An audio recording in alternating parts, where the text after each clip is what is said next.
The first thing I'm going to do is make a paste of ginger and garlic.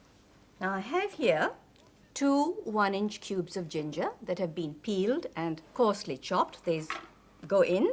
If you don't have a food processor like this, which is actually quite essential, you could use a grater. That will work just as well.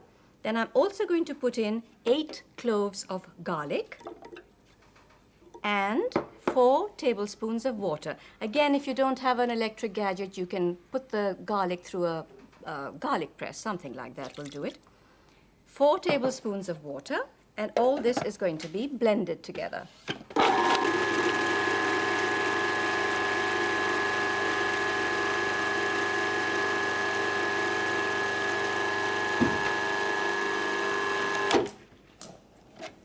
What I have here is a fairly fine paste of garlic and ginger.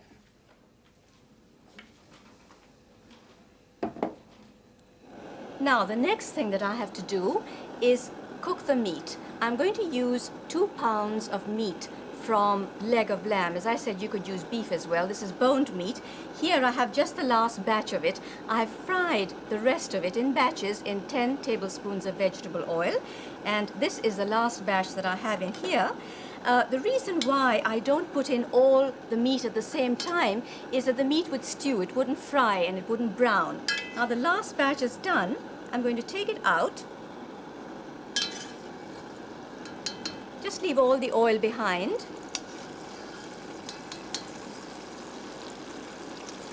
And into this hot oil, I'm going to put in some whole spices. Now I have here 10 cardamom pods, 2 bay leaves, 10 whole peppercorns, 6 cloves, and an inch thick of cinnamon. All these go in. And I'm going to fry these spices. The frying brings out a wonderful flavor from the whole spices. You don't eat these spices. Actually, when you sit down to eat, you just push them to the side.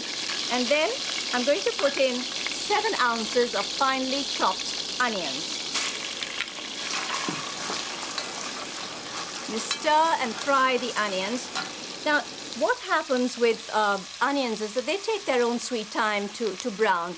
This will take about 7 to 10 minutes to brown. And once the onions have browned, here I have a pot with the onions all browned. You can see that they're lovely reddish brown color. And this is terribly important because you want the sauce to have the right color, and it won't if the onions are not brown.